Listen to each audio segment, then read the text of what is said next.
Hello everyone, this is Crota giving you a shoutcast and I believe a fourth game in this set between Liquid Tyler and Drewbie. The fourth game taking place on Scrap Station. I'm not sure, as I said before, whether this is a best of 5, best of 7, or rather if these are just practice matches, as the games seem to be going very short.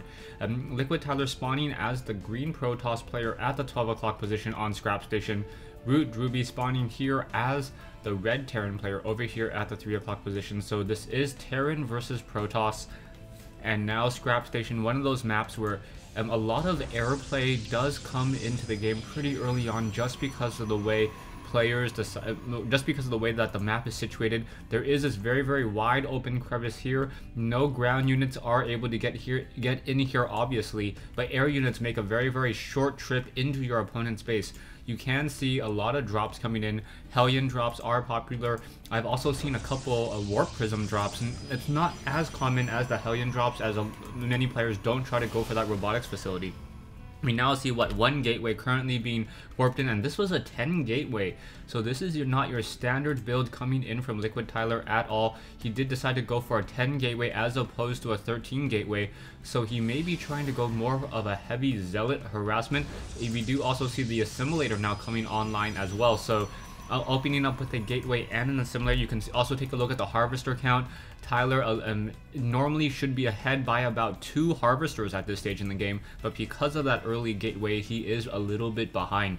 Back over here, Drewbie is not going for a refinery, so he may be trying to go for an expansion attempt. And this would be a very bad idea right now, just because I can see how aggressive that Tyler is being, and we'll see if the early aggression by Tyler pays off, or if the economic gamble that Drewbie was trying to go for pays off. One Marine now being trained on SCV, coming down over here, making sure that there is no proxy gateways.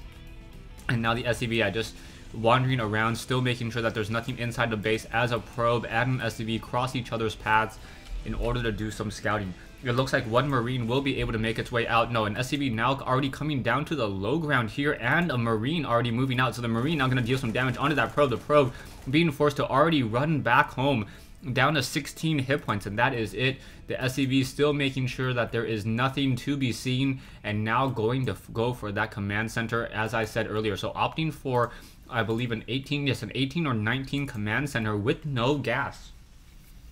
This is a very heavy economic play, as we now see Marines already on the move. We may perhaps set up a proxy pylon down here. No, it is not, as Tyler now looking for perhaps any proxy barracks. We now see one barracks still training up more Marines, only getting 1 gas. Normally, when a Terran player tries to go for an early command center, he will get 2 refineries very quickly, one after the other, in order to get a very strong economy or gas economy going. But by the looks of the number of barracks that Drewbie is going for, he's trying to go for more of a gateway push, and now Tyler now opting for a 4-gate. So Tyler with a 4-gate of his own, and it looks like this probe may be able to come in and get in a lot of harassment done in just a second, perhaps setting up a pylon here. Yes, that pylon will be set up there, and this is going to be a problem, as that warp gate research should finish just in time as those gateways are coming online. And then there will be a lot of units trying to warp in through that little crevice there. We now see a bunker being placed down, but the bunker may be a little bit late. Warp gate is completed. Those warp gates or those gateways are now upgrading to warp gates. It does take 10 seconds, so 10 seconds to upgrade, and then another 5 seconds to warp in a unit, and that may be just enough time for that bunker to complete. However, there is this location down over here. Drewbie being very smart, already lifting off with his command center, seeing that there was a 4-gate coming in.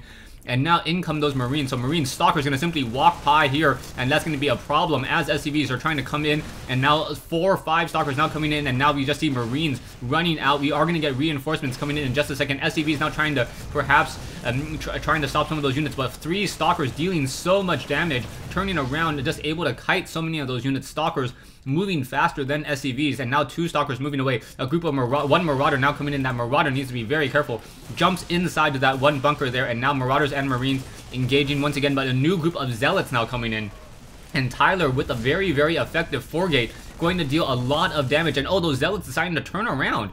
The Zealots did not engage, and that is a surprise there. We are upgrading to an orbital command, and we need to get these barracks perhaps positioned here and here, preventing any any zealots or any of those units from just being able to run by. But yeah, these units are going to simply run by once again. Zealots and Marines in position. Marines now trying to get more damage as those Stalkers are just trying to run by there. More damage is being dealt. Bunker and dealing some of that damage as well. Zealots are now getting picked off. Marines and Marauders coming off. SCVs once again trying to engage. There is a lot of damage to be had. A lot of those Stalkers are now just turning around dealing damage. SCVs want to try to stop that pathing on those Stalkers. The Stalkers, one of them getting surrounded by SCVs, so a decent surround there, and now I believe 2 Marauders are going to be able to finish that off. But more Zealots now once again warping in on that front door. Marines are in position, but I do not understand why Drewbie is not lifting off his barracks in order to create a decent wall there.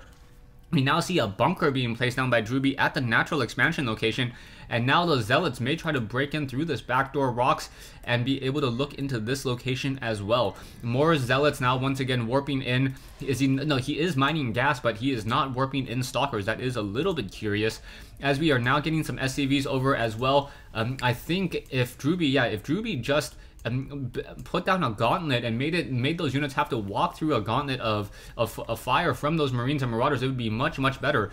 Zealots and Stalkers once again charging up that ramp, gonna be able to just run around this side, and this is gonna be a problem. Zealots running straight into a group of Marines there, no force fields. And now Marauders are actually trying to find kite these units. Zealots in a very tight location over here. Many of those Zealots are unable to engage at the same time. SCVs wandering a little bit too far, not quite sure where they're going, as one Marauder tries to fight back against 2 Stalkers. Another Marauder coming in to join in on that fight. Marines and Marauders continuing to push in on both sides. Economically speaking, you can see how much damage that Tyler is doing so far. SCVs now coming off the mineral line. Once again, Marines coming out to try to engage as those Stalkers are just moving so quickly. Very low hit point Stalkers. Their shields are now recharging. As those SCVs are trying to come around, are they going to be able to get in front of those Stalkers? Yes, able to get in front of one of those Stalkers. Marines able to pick off another one. Marines need to jump inside that bunker to get some damage, and finally jumping in, getting some damage there. More Marines here, and yeah, Drewbie just needs to place this barracks here and a barracks here, and then units wouldn't be able to run by. SCVs along that backside, and he'd be in a very fortified position, making it very difficult for any of those units to even walk up that ramp. Zealots once again coming in, charging head on straight into that group here. Zealots and Stalkers, SCVs coming off the mineral line, and this is just rinse and repeat.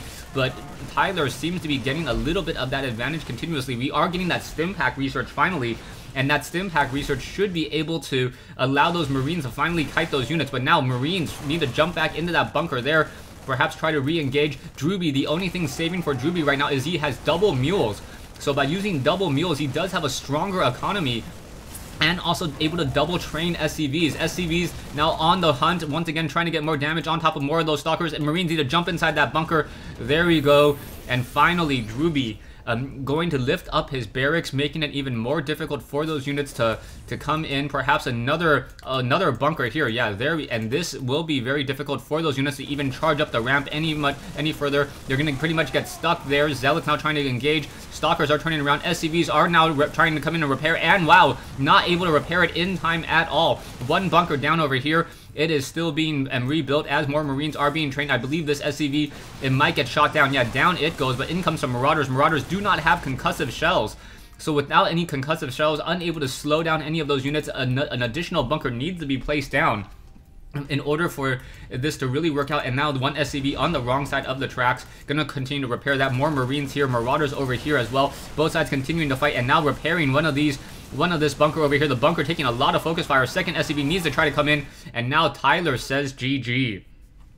So Tyler losing this game after a 4-gate rush, and it really went back and forth. The real saving grace for Drewbie, even though I thought it would actually come back to bite him in the butt, was this additional orbital command over here. By getting an additional command center, he was always able to continue to train up a lot of SCVs. You saw the number of SCVs that Tyler lost in this battle, or in this engagement, constantly pulling SCVs off in order to give chase against those Stalkers, against those Zealots. But because he was able to double train them, and also getting the additional energy for another mule, his economy never really fell that far behind. And finally, when he did lift off this additional racks over here and then had an additional bunker, those stalkers and those zealots knew that they couldn't get that much damage in. And personally, if I was to have done this a little bit differently, I would have picked up this one command, or this one barracks here, and placed it here, making it so that those stalkers had to travel through a small single file line after coming around this one bunker. This would give enough room for Drewbie to repair with SCVs and also control the flow of units. You want to make it that it's very, very difficult if your opponent is trying to forgate you for his units to get inside your base. Those stalkers are faster than your Marines and your Marauders without Stimpack, and the Protoss units are much more durable. Thanks for watching, thanks for listening. I hope you guys enjoyed this 1v1 replay between Liquid Tyler and Root Drewbie here on Scrap Station.